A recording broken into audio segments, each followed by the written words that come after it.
BNP chairperson Khaleda জিয়াকে এক নজর দেখতে রাজধানীর বিভিন্ন এলাকায় থেকে নেতাকর্মীরা ছুটে আসেন বিমানবন্দর সড়কে। আর বিমানবন্দর থেকে গুলশানের ফিরোজা পর্যন্ত বিভিন্ন মোড়ে মোড়ে দলীয় নেতাকর্মীরা অবস্থান নেন। তাদের স্লোগানে মুখর হয়ে ওঠে বিমানবন্দর সড়ক ও আশপাশের এলাকা।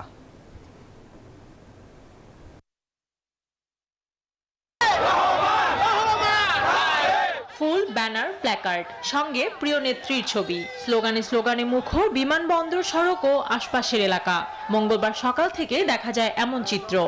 মা তার সন্তানদের কখনোই ছেড়ে যায় নাই, আবার এক সন্তান রেখে 16 কোটি সন্তানের মাঝে ফিরে এসেছে আমাদের মা। আগামী দিনে প্রধানমন্ত্রী হয়ে মা খালেদা দাস পরিচালনা করি দুঃশাসন মুক্ত বাংলাদেশ গড়ে উঠবে। বেগম খালেদা জিয়া যুগে যুগে প্রমাণিত হয়েছে তিনি আপোষহীন নেত্রী। তিনি বান্ডেল থাকলে প্রতি সেনমানিতে টাকা বাঁচবে। বিকাশ সেনমানি বান্ডেল কিনে জিতুন প্রতি লেনদেনে। মহিষী নারী। যতদিন বাংলাদেশ জাতীয় দল বিএনপি ছিল ক্ষমতায়, বিএনপি ক্ষমতা হলো এদেশের সকল মানুষ সকল প্রকার শান্তিতে ছিল। দীর্ঘ পথ জুড়ে নামে নেতাকর্মীদের ঢল। বিএনপি চেয়ারপারসন খালেদা জিয়াকে এক নজর দেখার আগ্রহ সবার মাঝে।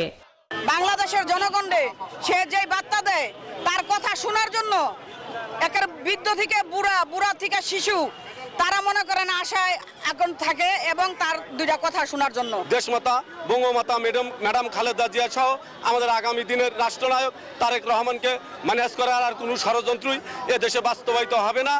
বছরের পর বছর ধরে নির্যাতন সইতে হয়েছে বিএনপি নেত্রীকে। মিথ্যা মামলায় যেতে হয়েছে কারাগারে। সে কারণে এতটা অসুস্থ হয়ে পড়েন নেত্রী, বলেন নেতাকর্মীরা।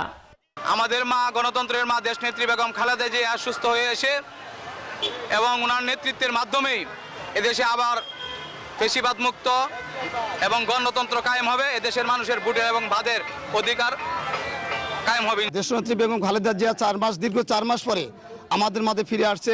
এটা যেন ঈদের উৎসব আমাদের কাছে মনে হচ্ছে।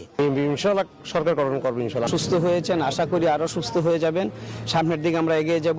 পথে যাতে ভিড়ের কারণে কোনো ধরনের বিশৃঙ্খলা না ঘটে সেজন্য আইন শৃঙ্খলা বাহিনীর বিপুল সদস্য মোতায়েন করা হয়।